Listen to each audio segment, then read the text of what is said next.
parmi les récits que Jean nous a laissés des événements de Pâques. Il en est un qui est aussi connu que l'épisode des disciples d'Emmaüs. C'est l'histoire de Thomas, l'incrédule. Thomas, l'un des 12, pose ses conditions avant de croire que Jésus est ressuscité. Il les exprime ainsi. Si je ne vois pas dans ses mains la marque des clous, si je ne mets pas mon doigt à la place des clous, et si je ne mets pas ma main dans son côté, je ne croirai pas. Jean 20, 25. Des conditions précises doivent être remplies pour qu'il accepte de croire. Cela nous rend Thomas sympathique. Il veut bien croire, mais aux conditions qu'il a apposées.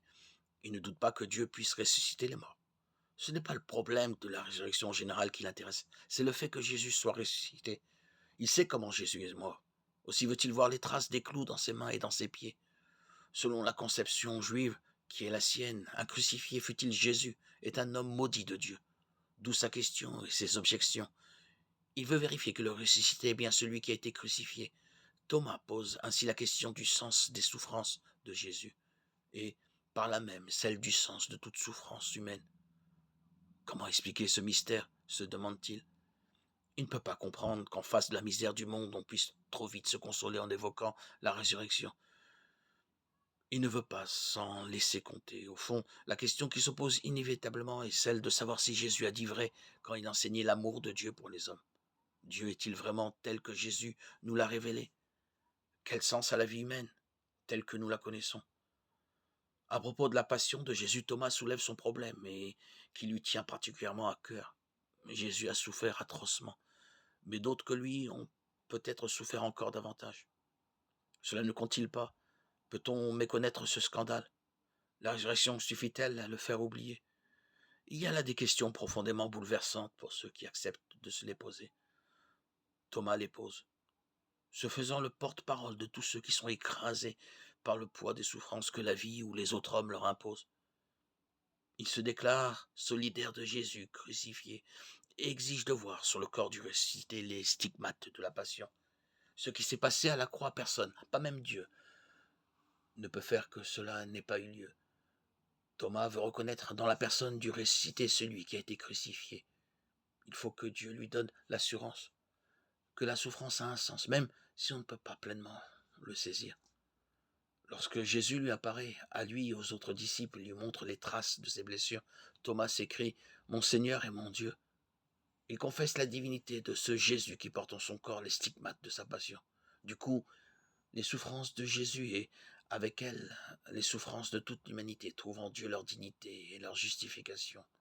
Quelles que soient les épreuves qu'un homme ait à supporter, quel que soit l'état où les souffrances aient pu le réduire, il sait qu'en les acceptant, il peut s'en remettre à Dieu avec confiance.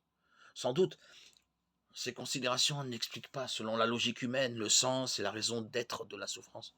Ces questions restent posées, mais elles peuvent dès lors être posées à la lumière de la foi en référence à Jésus, mort en croix et ressuscité. Considérée dans la foi, la souffrance ne peut plus être pour l'homme une cause de découragement, de désespoir, de révolte ou de capitulation. Au contraire, la foi peut donner le courage et la force d'accepter le mystère de la souffrance et de la faire concourir au royaume de Dieu. Colossiens 1, 24.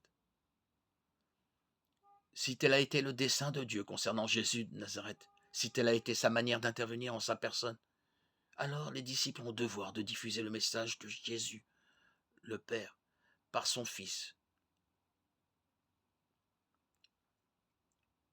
Il les envoie à tous les peuples afin que tous les hommes puissent devenir disciples de Jésus, Fils de Dieu, notre Père des cieux.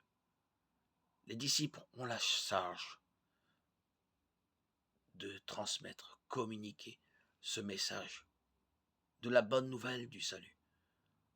Ils n'ont pas imposé de fardeau supplémentaire ni à contraindre personne, mais au contraire à inviter tous les hommes à prendre place à la table du Seigneur, afin que sa maison soit remplie. Luc 14, 23. Dieu le Père, par son Fils, confie la charge aux disciples de Christ de transmettre cette bonne nouvelle. Ils se mettront au service des autres sans chercher à leur imposer par la force ou la puissance.